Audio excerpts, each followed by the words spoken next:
Bienvenue dans l'écosystème de Bonjour Business, le podcast où chaque entrepreneur trouve sa voie.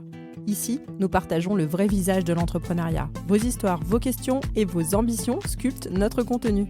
Ce n'est pas juste un podcast, c'est une conversation, un échange d'expériences et de conseils pratiques à retrouver chaque matin pour performer dans votre business. Je suis Julie Stagnetto, votre hôte, et fière de co-créer ce podcast avec vous, les auditeurs. Installez-vous confortablement, le podcast dans vos oreilles, et c'est parti. Pour fêter le lancement de ce nouveau podcast et vous remercier pour votre écoute, nous vous offrons à vous qui nous laissez une review dans Spotify ou dans Apple Podcast l'accès à notre espace Notion que vous pourrez dupliquer pour optimiser votre stratégie de communication digitale. Alors laissez-nous une review, on n'a pas fini de vous gâter.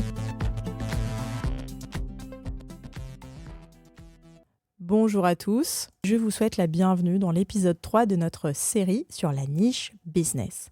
Si vous avez suivi la série depuis le début, vous savez pourquoi se positionner dans une niche est devenu incontournable et comment identifier votre niche fertile. Aujourd'hui, on va se concentrer sur un aspect tout aussi important, définir et comprendre en profondeur votre marché cible. Et non, spoiler alerte, votre audience ne vous ressemble pas forcément. Non, elle n'a pas les mêmes préoccupations que vous, et c'est tant mieux. Sinon, franchement, je vois pas trop pourquoi elle ferait appel à vous. Alors voilà, définir votre marché cible, c'est ce qui va vous permettre de créer des offres irrésistibles, c'est comme ça qu'on dit, et qui résonnent avec vos clients. Alors, est-ce qu'aujourd'hui, vous êtes encore prêt à plonger ? C'est parti. Ce qui a été une grande chose pour moi, c'était de pouvoir parler avec énormément de personnes qui ont constitué mes cibles. J'ai été formatrice pendant près d'1 an. Je suis formatrice depuis 1 an maintenant. Et donc, je rencontre quasiment tous les jours des entrepreneurs individuels qui galèrent avec les réseaux sociaux. Et en fait, à force d'échanger et de discuter avec eux, il y a plein de problèmes qui sont revenus, des problèmes récurrents. Et tout ça, ça m'a donné l'idée de créer une solution adaptée. Donc, j'ai d'abord vu un groupe de gens, leurs problèmes, puis ma solution. Pourquoi est-ce important de connaître son marché cible ? Eh bien, c'est un peu comme avoir une boussole dans notre immense océan du business. Sans elle, vous risquez de naviguer à l'aveugle, gaspillant du temps et de l'argent dans des stratégies marketing inefficaces. En revanche, une compréhension aiguë et affûtée de votre marché cible vous permet de communiquer directement et efficacement avec ceux qui sont le plus susceptibles d'acheter chez vous. Bonjour, c'est Warda du podcast Pim ta marque. Pour définir son marché niche, il faut impérativement interagir avec sa cible. Une erreur fréquente pour gagner du temps, c'est de supposer quels sont les besoins de cette cible ou encore de trop généraliser. D'ailleurs, on peut recueillir des données concrètes avec des études de marché, des sondages ou encore des entretiens téléphoniques avec des prospects éventuels. Et pour aller encore plus loin, certains combinent même cette phase avec de l'intelligence artificielle. La première étape, et je sais que ce n'est pas la première après laquelle on court, ce n'est pas non plus la plus sexy, eh bien pour comprendre votre marché cible, il va falloir créer des personas. Alors un persona, c'est quoi ? C'est une représentation semi-fictive de votre client idéal. On va baser sur des données réelles et aussi sur des spéculations quand même éclairées de son comportement, de ses motivations et de ses défis. Vous allez penser à eux comme des personnages d'un roman qui représentent vos clients types. Et pour vous aider, je vais vous mettre une fiche qui va vous permettre de remplir vos personas. Une fois le marché cible identifié, j'ai compris qu'il était vieillissant et que je devais apporter autre chose pour que cela fonctionne. Pour moi, le secret, c'est de parler le même langage que sa cible. Alors dans mon cas, c'était assez facile puisque je suis une ancienne recruteuse et ma cible, ce sont les recruteurs ou les acteurs qui veulent parler aux recruteurs. Donc il y a vraiment un enjeu de parler le même langage, de comprendre les préoccupations de cette cible, savoir où lui parler, comment lui parler, vraiment s'imprégner de son univers. Alors on va aller au-delà des données démographiques. On ne va pas se limiter à l'âge, le sexe, la localisation. C'est important, mais on va dire que ce n'est que la pointe de l'iceberg, ce fameux iceberg qui se trouve dans notre océan. Alors pour vraiment comprendre votre marché cible, vous devez plonger dans leur psychographie. On va se poser les questions. Écoutez bien. Quelles sont leurs valeurs? Quels sont leurs centres d'intérêt? Quel est leur mode de vie? Quels sont les défis qu'ils rencontrent? Qu'est-ce qui les motive? Qu'est-ce qui les tient éveillés la nuit? Quels problèmes cherchent-ils à résoudre? Qu'est-ce qui les frustre?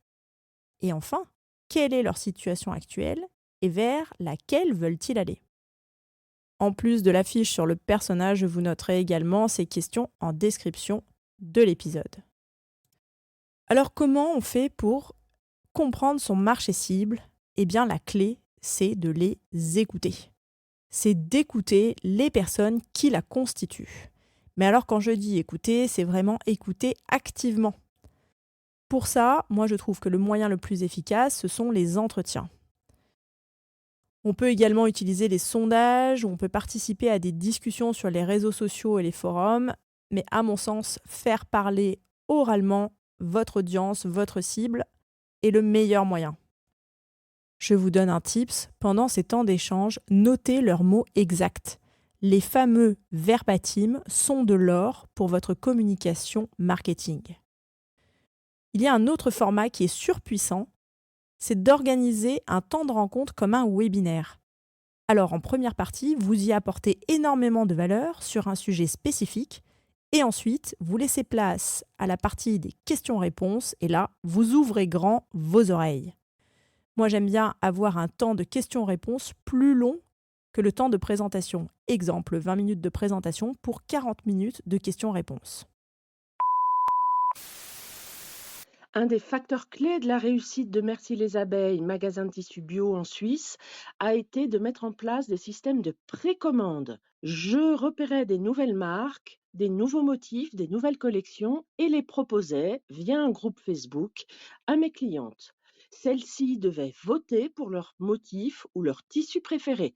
Cela m'a permis de comprendre exactement ce que voulait ma cible.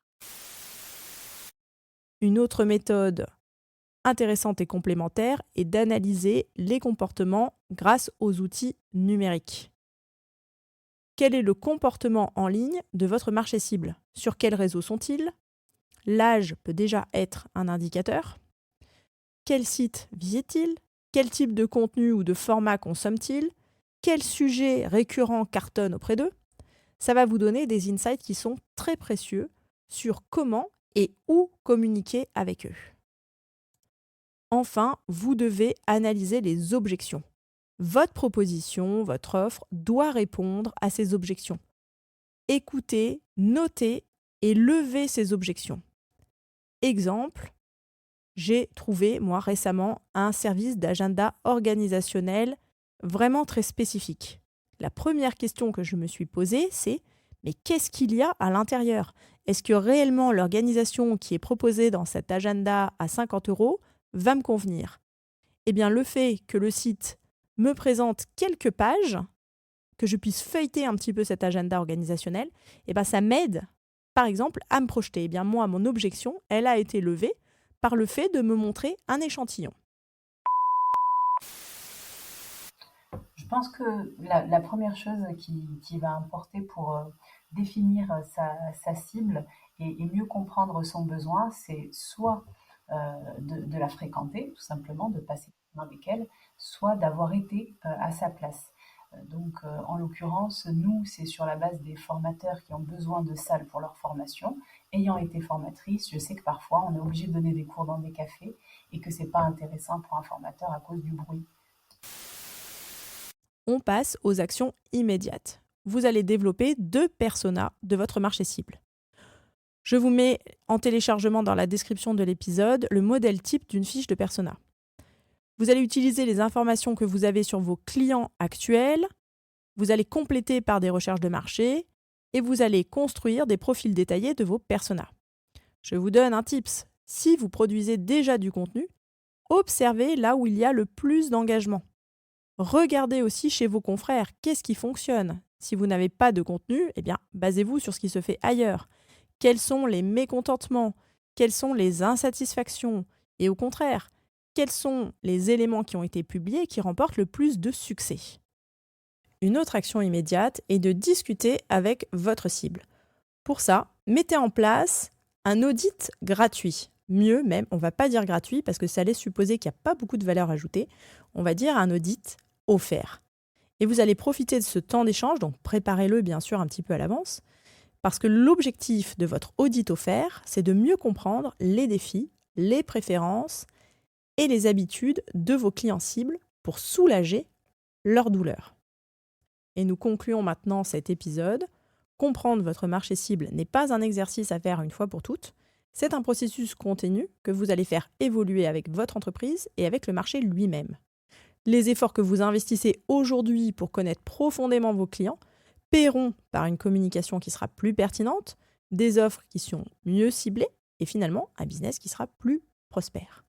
Et surtout, n'oubliez pas, ne partez pas du principe que vous pouvez comprendre votre client idéal à l'intuition ou parce qu'il vous ressemble. Je vous remercie pour votre présence et je vous dis à demain. Ne partez pas, j'ai besoin de vous. Donnez-nous vos conseils et témoignages entrepreneuriaux sur bonjourbusiness.fr.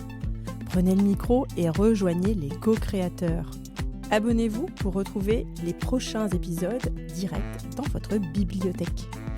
Psst. Chaque avis que vous postez sur Apple Podcast nous permet de vous offrir l'accès à notre espace Notion exclusif. Pensez-y. On se retrouve de l'autre côté. Merci pour votre présence.